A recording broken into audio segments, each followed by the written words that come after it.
We usually think of knowing as something that we do, right? We either go out and get information or we figure things out. But it turns out that's an insufficient and misleading account of what knowledge is. What's it like to try to teach something, in the classroom? Imagine you're teaching math in grade 2 or something like that. You understand something quite clearly, and you use words to try to communicate your understanding to those other people. But the people in the classroom receiving those words might or might not get it. But the ones who do, if it's let's say it's math, if they do get it, when they get it, they kind of go, aha, and the thing they get is something they had to already be able to understand on their own. Right? The words you use don't put that idea in their minds. Instead, those words have to trigger something they can already recognize. And if you can't already do math, if you don't already understand it, you couldn't learn it from somebody's words. That's profoundly true of math, but it's true in a way of all kinds of other things, that whenever there's a matter of understanding something, you can be presented with all those words you like, but there's still a matter of you having to get it, which is you suddenly seeing, the principle.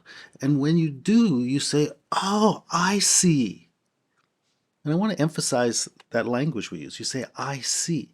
Because there's something that happens in those eureka moments that's analogous to everyday visual perception, right? It's like you suddenly apprehend a fact, a real thing.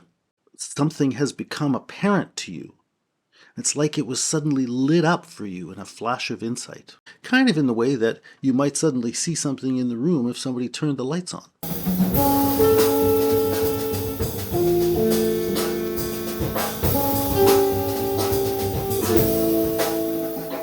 Now, I want to talk about that analogy to seeing a little bit more. When you see something in the natural world with your visual perception, you see something that's outside you. And in a really significant way, that's also true of what it's like to see that 2 + 2 = 4 or something like that, or to see the principle that something works by. When those things happen, it's like you're discovering a fact. You're recognizing something real. And it's something, in that sense, that's outside you. You're recognizing something that's true, and it doesn't really matter that you saw it. It doesn't really matter whether or not you saw it. Indeed, it doesn't even matter whether or not you exist. What you're recognizing in those things is some independently defined, independently existent reality, right? And that's as true with the recognition of 2 + 2 = 4 as it is of you seeing a tree over there. So in that sense, these recognitions are of something outside. But notice the second thing, right? In order to recognize that thing, you didn't look outside, you turned inward. So it's interestingly an outside that's inside.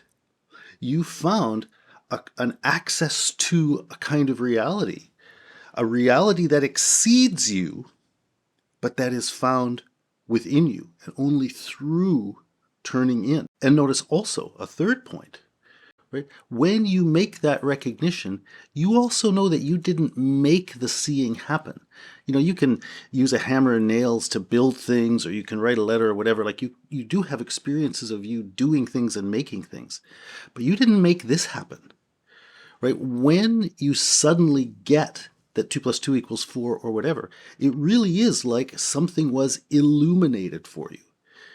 Right? That's why you say, oh, aha, I get it, right? In that flash of insight, like you're saying, oh, it suddenly came to me.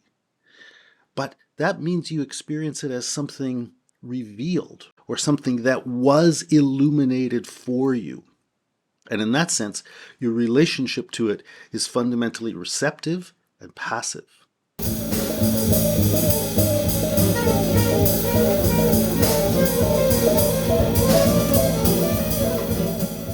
So the last point I want to make is now that both those truths that you recognize that are in a sense outside you or are defined independently of you, and to which you answer, right, in some significant way, those things exceed you. Again, you didn't make them, yet they're true and you answer to them. But also, whatever the power was that illuminated them exceeds you, and it exceeds them too. They didn't make themselves seen. They became apparent through an illumination, just as your recognizing them depended on that illumination. So, intrinsic to your everyday recognition that 2 plus 2 equals 4 or whatever is implicitly this recognition of truths that exceed you, that are found internally, but especially that power of illumination that makes that whole domain of that truth. And that's absolute truth, right? When you recognize those things, you're recognizing things that you know with absolute certainty, right? There's a power of illumination that exceeds those things. And not only is your recognition of those things dependent on it, such that your knowledge isn't something that you do, but something that you receive, but also your recognition of that power. The very fact that you could turn inward and do that is something that you don't know how to do it. It's a thing that happened, right? So that whole process is one where you are receiving the recognition of that insight. And that's what Augustine means when he says that in a profound way, our knowledge is dependent on receiving illumination.